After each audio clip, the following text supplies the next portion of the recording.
สุดยอดกระแสของน้องธิดาลาวยังฮ้อนแฮงอย่างต่อเนื่อง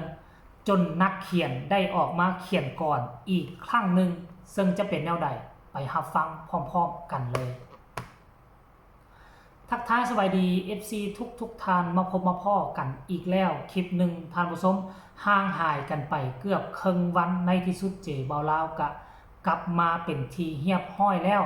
ตอนนี้น้องธิดาลาวก็น่าจะอยู่ในช่วงเดินทางกลับไปยังสารคามบ้านเมืองที่ศรีวิไล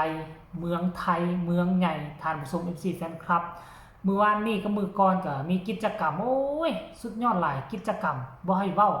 หลายกิจกรรมเบิ่งแล้วไผก็มีความสุขไผก็มีห้อยยิ้มจนเฮ็ดให้เกิดกระแสโด่งดังทั่วฟ้าเมืองไทยและก็ทั่วฟ้าเมืองลาวจนเฮ็ดให้ข่าวซ่องต่างๆแพลตฟอร์มต่างๆได้พากัน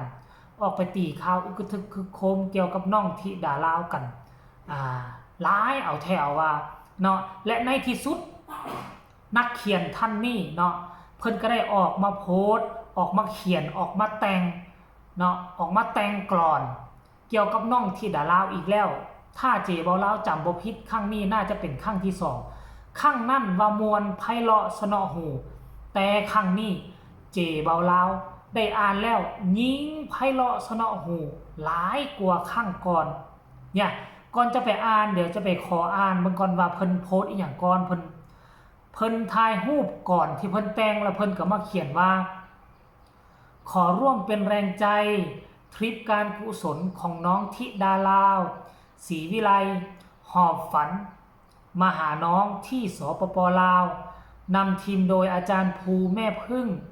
สิทธิพี่เคน้องปรารถนาน้องไอซ์บ่าวแขกผู้ไทยดำบ่าวตุ๊กวัสันเดและที่สำคัญขอกราบนมัสการหลวงลุงปัญญาแห่งวัดระฆังด้วยความเคารพยิ่งวสันเด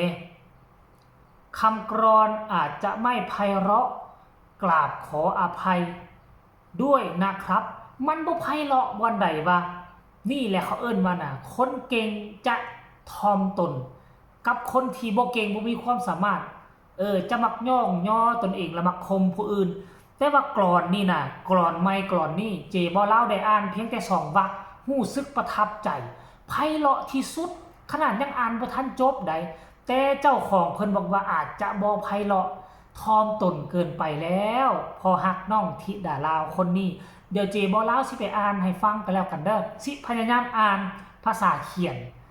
ต่างจากภาษาพิมพ์นี่สิอ่านง่ายกว่าเนาะหอบฝันมาหาน้องว่าซั่นเด้ธิดาลาวศรีวิไลด้วยแม่เพิ่งกับพอผู้ตั้งต้นรวบรวมพ้นใจศรัทธามาสานฝันเพราะลูกสาวธิดาลาวอยากแบ่งปันเงินรางวัลที่ได้มาหน้าเวทีหูยมันคล้องจองกันกับทริปหน้าเวทีที่ไปรำอยู่ประเทศลาวได้เงินเกือบ2 ล้านเราก็เอามาเขียนใส่กับเนื้อก่อนเนี่ยสุดยอดโอ้ยอยากเห็นหน้าผู้แต่งก่อนนี่เด้สิเป็นเท่าไหร่เนาะสุดแล้วนี่เพิ่นก็ทักมาคอมเมนต์อยู่ได้เนาะบัดนี้วรรคต่อไปเด้อให้ผู้คนชนเผ่า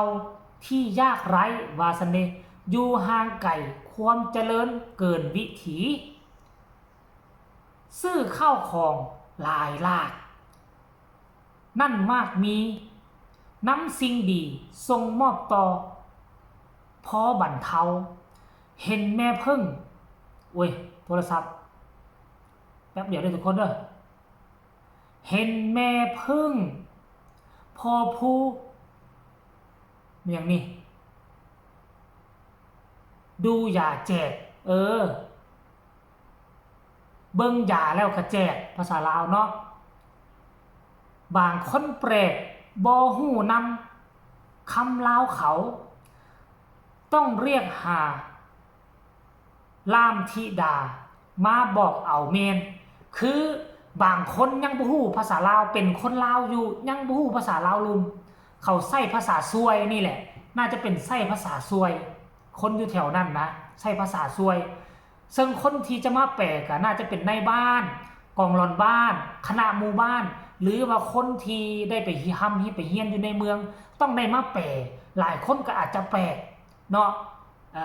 อยู่ทางไทยนี่น่าจะบ่มีละบ่แบบนี้แต่คันท่าอยู่ผู้ดอยแท้ๆก็น่าจะมีอยู่แต่ลาวนี่แบบนี้มีหลาย